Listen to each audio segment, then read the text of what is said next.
Hello and welcome to Daily Records. I am Tommy Burton and we are talking about the solo Beatles and we're talking about the covers. And Ringo actually has done a few covers albums, but I'm picking this one just because I think it's a great album. This is Beaucoups of Blues. This was his second album. His first, also a covers album, funny enough, Sentimental Journey.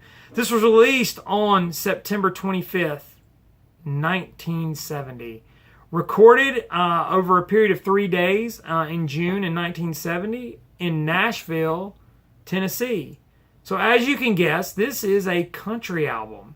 It came out about 5 months after Sentimental Journey.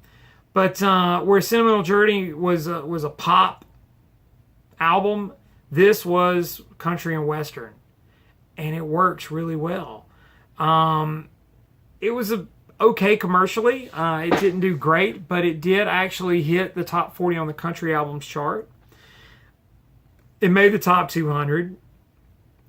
So going back a little bit, Ringo kind of when he was with the Beatles, we all know he dabbled with country music. He did Act Naturally, What Goes On, which was heavily country influenced. Don't Pass Me By, which had a lot of country. So it wasn't really a stretch for Ringo to try country music. And so while he was recording with George Harrison on All Things Must Pass, go back and watch that daily record a few probably weeks ago at this point. Maybe not. I don't know. When does this air? Tell me. But he worked with Pete Drake, the pedal steel player. And so Ringo went to the airport to pick him up for the recording session with George. And Pete noticed that Ringo had a lot of country records.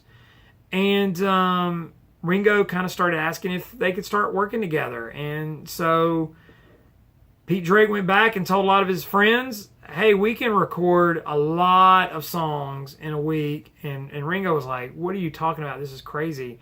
But he said, let's go do it. So Ringo comes to Nashville and meets up with these guys and decides to make an album. Now, he was supposed to record these in England, and he was just going to send the master tapes to Pete Drake to finish.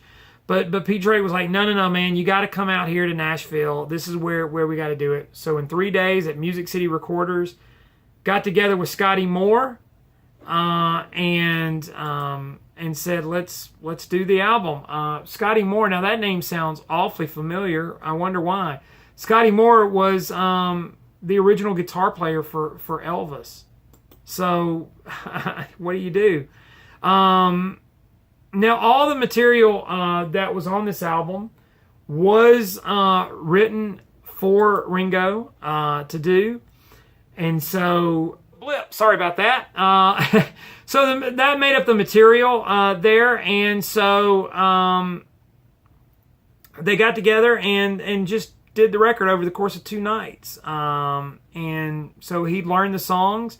Go in and record he'd learn them in the morning, then go record them at night. And so he enjoyed it, to have that kind of quickness and to record that way.